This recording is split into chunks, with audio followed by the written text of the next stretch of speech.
Este contenido es una producción de Morgat Foundation. Suscríbete, síguenos y encuéntranos en todas nuestras redes sociales.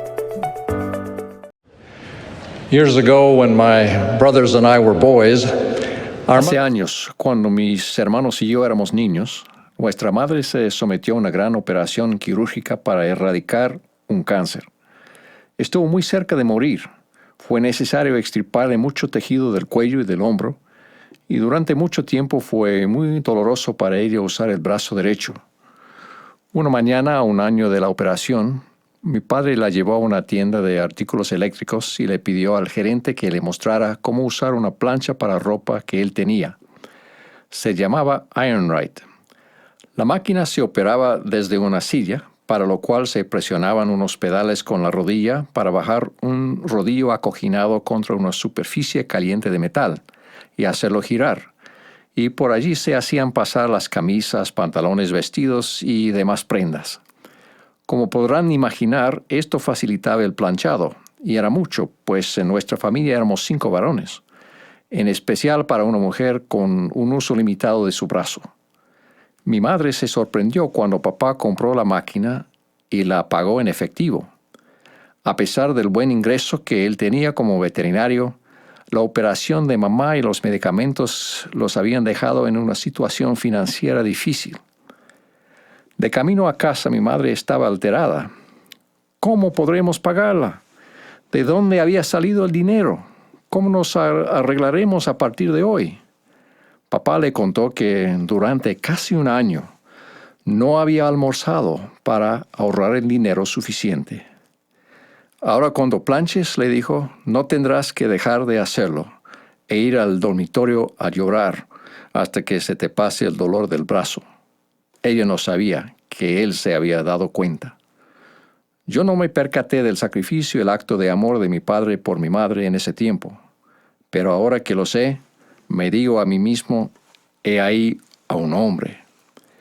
El profeta Ley suplicó a sus hijos rebeldes diciendo, levantaos del polvo, hijos míos, y sed hombres. Por su edad, Lamán y Lemuel eran hombres, pero en términos de carácter y madurez espiritual, aún se comportaban como niños. Murmuraban y se quejaban si se les pedía hacer algo difícil. No aceptaban la autoridad de nadie para corregirlos. No valoraban las cosas espirituales y con facilidad recurrían a la violencia y eran buenos para hacerse las víctimas. Actualmente vemos las mismas actitudes. Algunos actúan como si la meta del hombre debiera ser su propio placer. Las liberales costumbres morales permitan que el hombre se libre de la obligación, por así decirlo, por lo que muchos consideran que es aceptable tener hijos fuera del matrimonio y cohabitar en vez de casarse. Se considera inteligente esquivar los compromisos, pero sacrificarse por el bien de otros es ingenuidad. Para algunos, una vida de trabajo y de logros es algo opcional. Nosotros, los que poseemos el sacerdocio de Dios, no podemos darnos el lujo de andar a la deriva. Tenemos trabajo por hacer. Debemos levantarnos del polvo, de la autocomplacencia y ser hombres. Es una hermosa aspiración que un joven desee ser un hombre fuerte y capaz, que pueda construir y hacer cosas, que sea una contribución para el mundo. Para los que ya somos mayores, es una maravillosa aspiración convertir en realidad la visión de la verdadera hombría en nuestra vida y ser modelos para aquellos que busquen en nosotros un ejemplo. En gran medida, la verdadera hombría se define en nuestra relación con las mujeres. La primera presidencia, el Quórum de los 12 apóstoles, nos han mostrado el ideal que debemos buscar con estas palabras. La familia es ordenada por Dios. El matrimonio entre el hombre y la mujer es esencial para su plan eterno.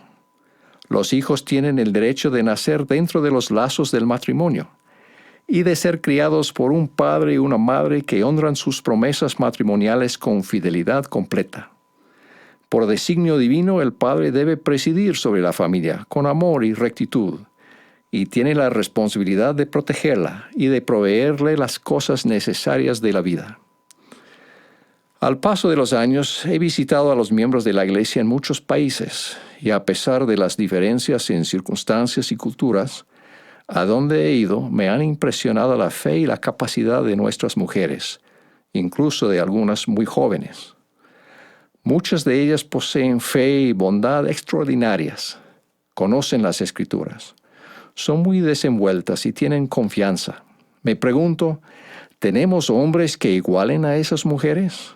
¿Nuestros hombres jóvenes se están convirtiendo en compañeros dignos que esas mujeres puedan admirar y respetar? El presidente Gordon B. Hinckley, al hablar en una reunión similar a esta, en abril de 1998, dio un consejo específico a los hombres jóvenes. La joven con la cual se casen se jugará la suerte con ustedes. En gran forma ustedes determinarán el resto de su vida. Esfuércense por conseguir una instrucción académica. Obtengan toda la capacitación que puedan. El mundo les pagará mayormente según lo que piense que valen. Pablo no se anduvo con rodeos cuando le escribió a Timoteo, porque si alguno no provee para los suyos y mayormente para los de su casa, ha negado la fe y es peor que un incrédulo. La integridad es fundamental para ser hombres. Integridad quiere decir ser veraces, pero también incluye aceptar la responsabilidad y honrar los compromisos y convenios. El presidente N. Eldon Tanner, que fue consejero de la primera presidencia, un hombre de gran integridad, comentó acerca de una persona que le fue a pedir consejo. No hace mucho tiempo un joven se me acercó y me dijo, hice un trato con un hombre que requería que yo le hiciera ciertos pagos anualmente. Estoy atrasado y no los puedo hacer, pues si los hago perderé mi casa. ¿Qué debo hacer? Yo lo miré y le dije, cumple con tu compromiso. ¿A una costa de mi casa? Yo le dije, yo no estoy hablando de tu casa, estoy hablando de tu compromiso. Y creo que tu esposa preferiría tener un esposo que cumple con su palabra, que cumple con sus obligaciones, y vivir en una casa alquilada, que tener una casa propia con un esposo que no cumple con sus convenios y promesas. Fin de cita. Los hombres buenos a veces cometen errores. Un hombre íntegro afrontará y corregirá sus errores honradamente, y ese es un ejemplo que respetamos. En ocasiones los hombres intentan pero fallan. No todos los objetivos dignos se alcanzan a pesar de los mejores y más sinceros esfuerzos. La verdadera hombría no siempre se mide por los frutos del trabajo de una persona, sino por el trabajo en sí, por el esfuerzo que uno hace. Aun cuando hará algunos sacrificios y se negará a sí mismo algunos placeres al tratar de honrar sus compromisos, un hombre verdadero vive una vida gratificante. Da mucho pero recibe más, y vive feliz con la aprobación de su Padre Celestial. La vida de la verdadera hombría es la buena vida. Pero más importante aún cuando consideramos la admonición de ser hombres, debemos pensar en Jesucristo. Cuando Pilato interrogó a Jesús y no encontró falta en él, hizo traer ante él a Jesús llevando la corona de espinas y dijo, «He aquí el hombre». Tal vez Pilato no comprendía completamente el significado de sus propias palabras, pero el Señor efectivamente representó ante el pueblo de entonces y ante nosotros hoy el máximo ideal de la hombría. «He aquí el hombre».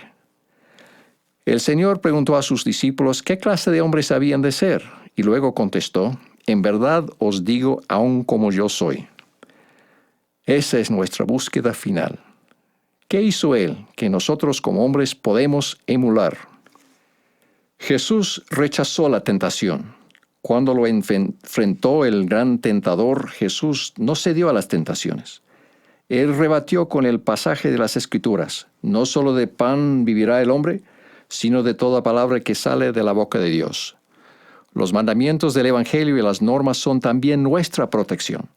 Y tal como el Salvador podemos sacar fuerza de las Escrituras para resistir la tentación. El Salvador fue obediente, abandonó completamente al hombre natural y cedió su voluntad a la del Padre.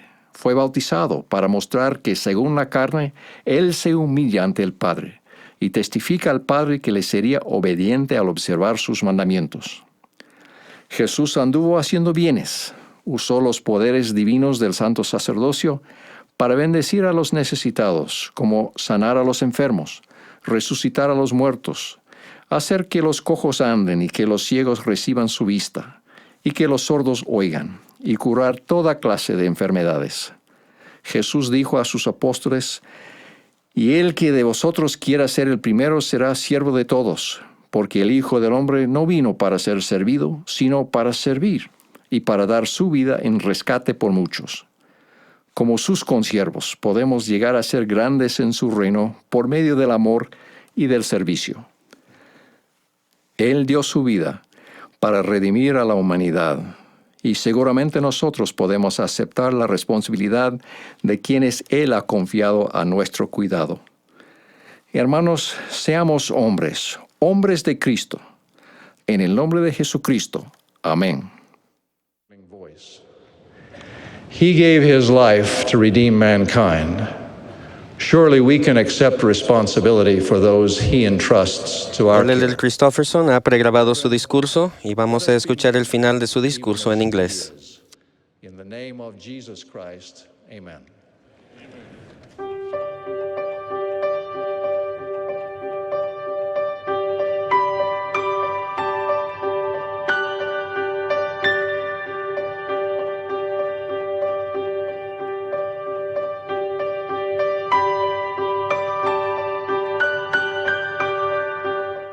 Este contenido es una producción de More God Foundation. Suscríbete, síguenos y encuéntranos en todas nuestras redes sociales.